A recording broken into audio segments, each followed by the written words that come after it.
isn't always. Oh, I see her coming. You want to come say hi real quick? I am going to wait for my attorney, Jessica Jackson, to request. Let me see. I don't even know how. I said hi, dude. That's nobody. There's a bunch of people. It's called Instagram Live. That's a phone. I know.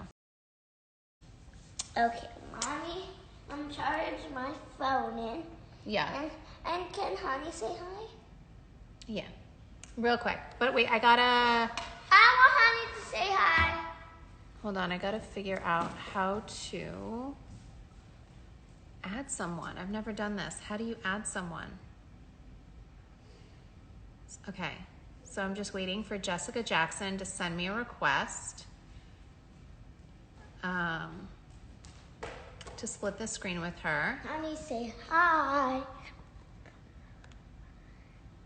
Hi.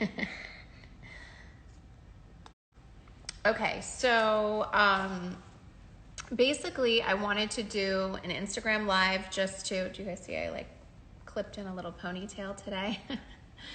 I wanted to do an Instagram Live because I know, oh, she said she requested. Jessica, are you watching? How do you request? I mean, how do you accept it? I don't see a request from you. Does it pop up on the screen, you guys, when comments come in? Oh, Mommy? Yeah. Wait, no, for real. Remember I told you that I need like 15 minutes just to do this? Please. Yeah. Okay, please. Please. I know you requested, but I don't see it. It's not coming in. Northie, your dog.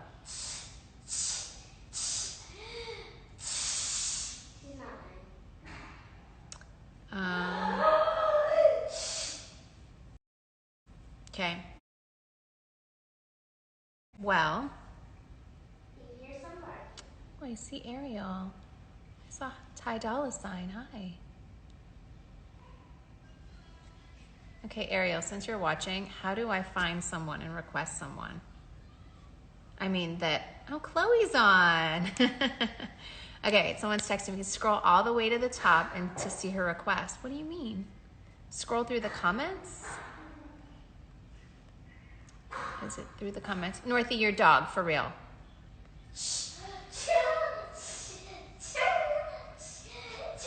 Okay, hold on. I'm scrolling through. I don't see it.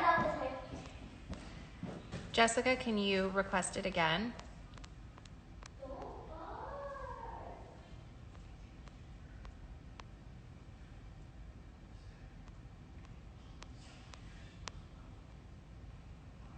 Sorry, guys. Oh my God, Emily. Eyebrows look perf. Well, I haven't had a chance to do them, so they're very bushy and hairy. Okay, so I'm sorry. I need to focus because I have to get Jessica Jackson, but I don't see it as a request. I might have to log off and do it again.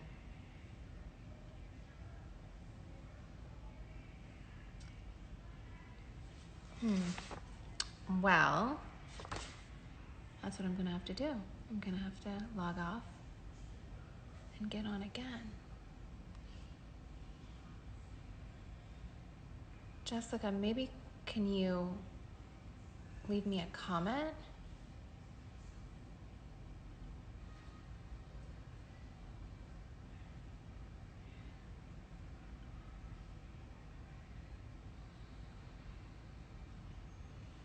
Guys,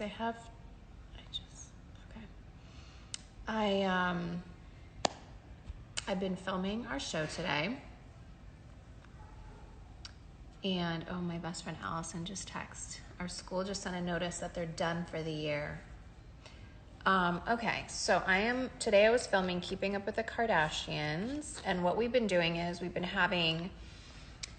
been our own camera person and our own lighting people and basically producing it all and everything through just using these tripods and little lights and shooting it ourselves and shooting everything that we've been doing at home while we've been quarantined. And so today I got up and I put on some makeup and I did my hair and we set up a little confessional. I posted on it on my stories a little while ago today while I was trying to figure out through Zoom with our producers on the other end of how to really turn on the cameras and how to start filming. So this should be easy, but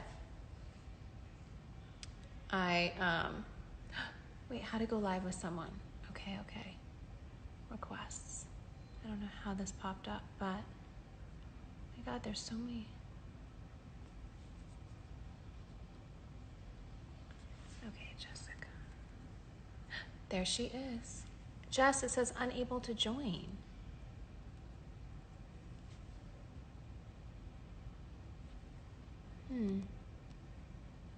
All right, guys, I'm gonna log off and figure this out because it's not working. I'm gonna try this again. Jess, will you request me? Go live with, actually, let me try this, Jessica. I'm gonna try to go live with Jessica. Okay, Jess, try to request me.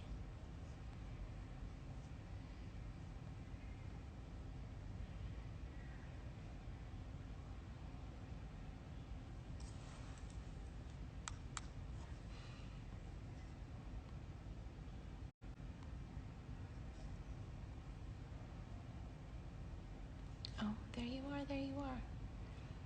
Gosh, Jess, it says unable to join. So annoying. I'm gonna screenshot it.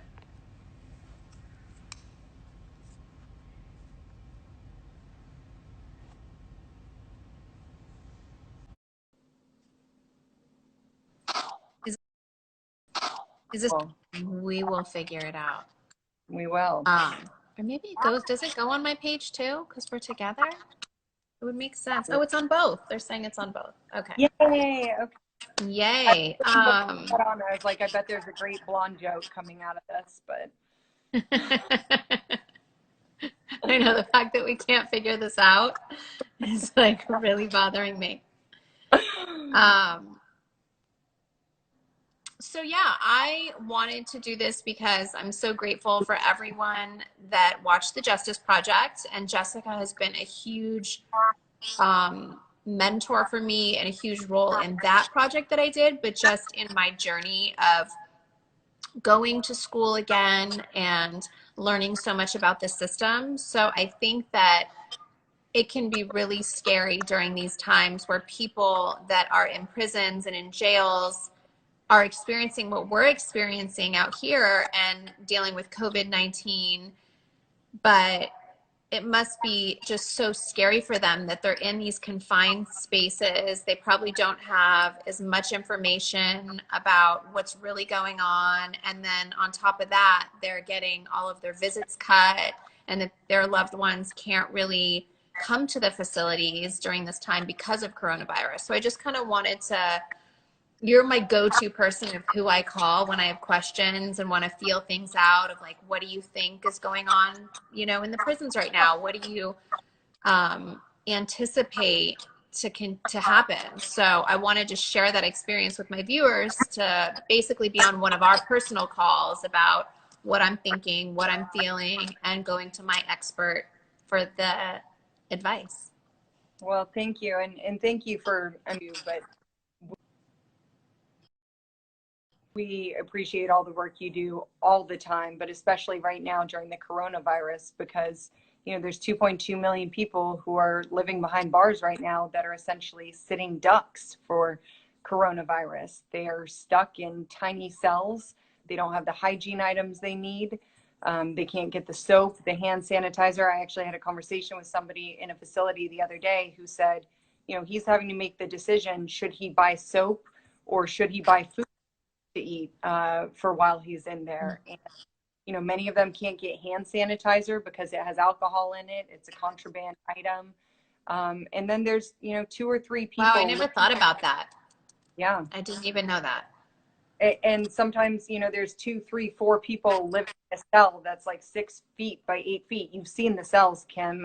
You can't socially distance when you're living 4 people in a 6x8 cell. So, you know, people are terrified. They also don't have the protective gear they need. I got a message from somebody's daughter the other day saying her elderly father had to fashion a mask out of his underwear, right? Like, you think about the level of indignity that somebody is that desperate to protect their own life. It's heartbreaking. And the people inside are scared. Their loved ones are scared. Yeah, I And was going to say people that can't, come and visit, now they're getting that like love and communication cut off from them that they probably so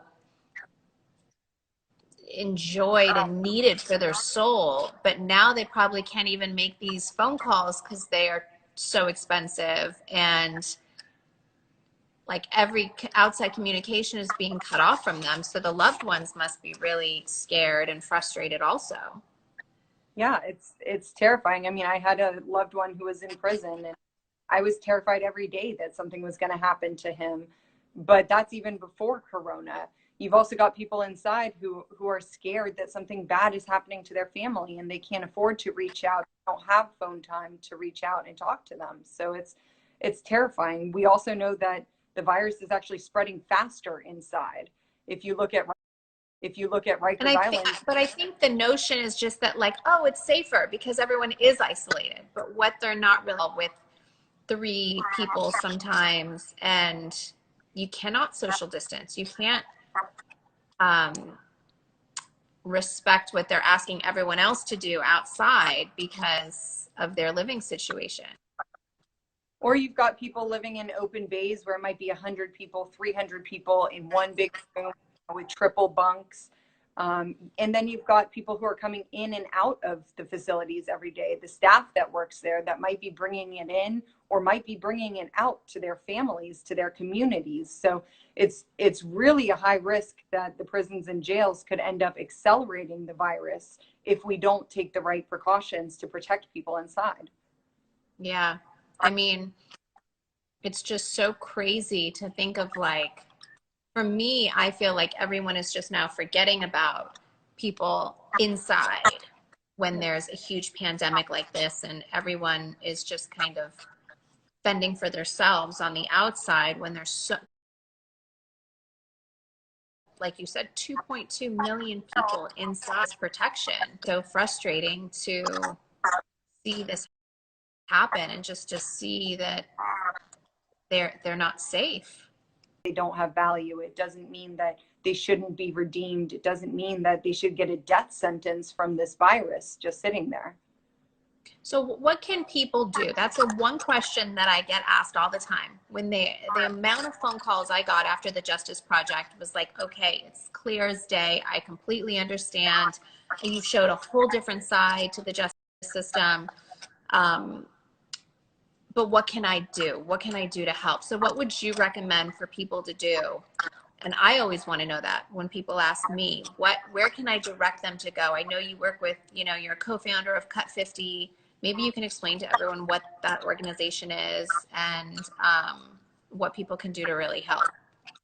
Well, I think so. I threw in my bio, I threw a link to a petition where you can sign our petitions to lawmakers. It also has a tool where you can call them directly. We've put together a safer plan. So their recommendations, Erin Haney, who you work with as well, jumped into action, worked with experts across the country, put together the safer recommendations that will help jails and prisons stay COVID free, help protect people inside there. Now we need the lawmakers to adopt them and implement them. So I'd say go to my bio, go to the link in my bio, sign our petition, tell your lawmakers, I care what's going on inside our prisons and jails. We don't want them turning into morgues. We want people in there to be safe. That our communities are going to be safe. So get involved and help us get this implemented in all 50 states and in the federal government. Yeah, I will. I'll post a link to that as well later so people can really understand how they can help. I mean, it's just crazy to think that, Alice Johnson, if, she wasn't out now, she would be just sitting there probably so scared that she was going to get the coronavirus.